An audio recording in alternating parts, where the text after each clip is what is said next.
जैसे second year start हुआ, मेरे दोस्त कई सारे कोडिंग में चले गए।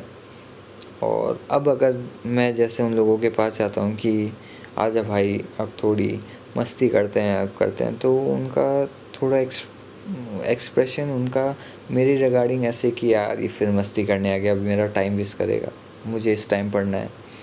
तो ये बात मन ही मन तो मेरे को एक बार बहुत चुभी कि जिन लोगों के लिए मैं चाहता था कि मैं इनके साथ, जिनके लिए मैंने खुद को ऐसा बनाया कि हम सब साथ में रहे, अब वही लोग चाहते हैं कि मैं उनके साथ वैसा नहीं रहूं। तो स्टार्टिंग में मेरे को ये बात थोड़ी सी दुखी लगी, अगर इसको मैं खुद के पॉइंट ऑफ व्यू से देखता हूँ तो। अगर मैं इसी बात को उनके पॉइंट ऑफ व्यू से देखता हूँ तो ये बात अंडरस्टैंडिंग है कि हर कोई चाहता है कि वो लाइफ में पैसा कमाए, और ये बात बुरी नहीं है।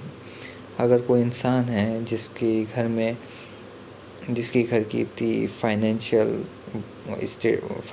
स्टेटस, जिसके घर का इतना नहीं है कि वो अच्छे से खुद खुद का गुजारा कर सकें, जो हर चीज़ ख़रीदने के लिए 2 बार सोचते हों और बहुत सारी प्रॉब्लम हो, अगर वो इंसान चाहे कि मुझे पैसा कमाना है तो इसमें कोई गलत बात नहीं है।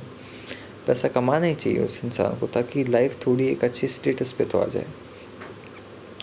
बट अगर ये चीज़ सभी करें तो ये क्या, ये अच्छी चीज़ है, क्या ये बुरी बात है, मुझे नहीं पता अभी तक। और कोशिश करूँगा मैं यही क्वेश्चन जानने की। तो जैसा मैंने बताया कि मेरे साथ ऐसा ट्रीटमेंट हुआ, तो अब मैं खुद ये बात चाहता हूँ कि शायद मैंने फर्स्ट ईयर में उनका टाइम वेस्ट किया, और अगर मैं यही चीज़ वापस करता हूँ तो ये एक टाइम वेस्ट ही है उनका, जिसमें उनका ही घाटा है। मेरा घाटा हो ना हो मुझे इसकी परवाह नहीं है, लेकिन इसमें उनका घाटा है। अगर मैं उनसे दोस्ती करता हूँ तो मेरी दोस्ती, मेरा प्यार मुझे इतनी इजाज़त देता है कि वो मुझे बताए कि मैं उनके टाइम की वैल्यू करता हूँ। और जब ये बात मैं मतलब थोड़ा चुप सा रहने लगा कई दिन तक, तो अब वो मेरे जो फ्रेंड्स हैं जो पहले मेरे को वो ऐसे ट्रीट कर रहे थे, अब वो खुद मेरे पास आके बोलते हैं कि यार मैं बदल सा गया हूँ।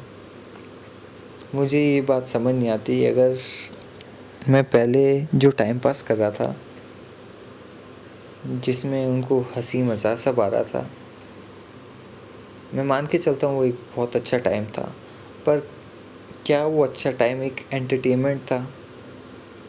क्या जो पैसे की दिक्कत है वो हमेशा से हमारे आगे ही रहती, और हमने उसको दूर करने के लिए ही जोक्स, एंटरटेनमेंट, ये इन सब का सहारा लिया?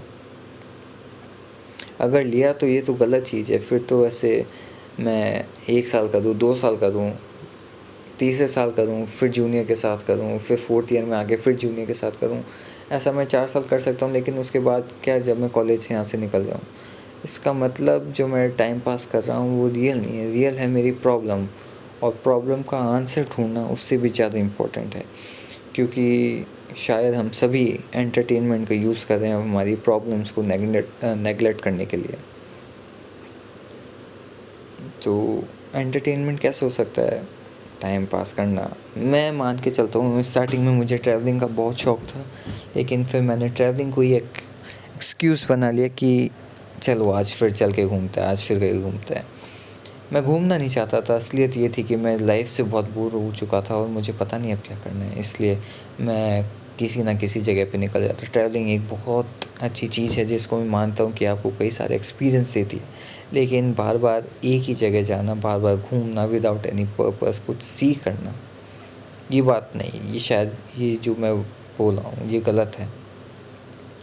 लेकिन मुझे पता नहीं कि ट्रैवलिंग का क्या मीनिंग हो सकता है। एक्सप्लोरेशन तो है ही, लेकिन क्या मैं उसका यूज़ इस हिसाब से कर रहा हूँ कि मुझे अपने जो फ़ियर हैं उनसे थोड़ा रिलीफ़ मिल जाए? क्या मैं अपने कॉलेज के कैंपस में घूम इसलिए रहा हूँ ताकि मुझे अपने फ़ियर से रिलीफ़ मिल जाए? या फिर मैं अपने दोस्तों से इसलिए बात कर रहा हूँ? ये बहुत सारे फैक्टर हैं जो डिसाइड करते हैं कि मैं अपने फ़ियर से भाग रहा हूँ या फिर उनको फ़ेस कर रहा हूँ।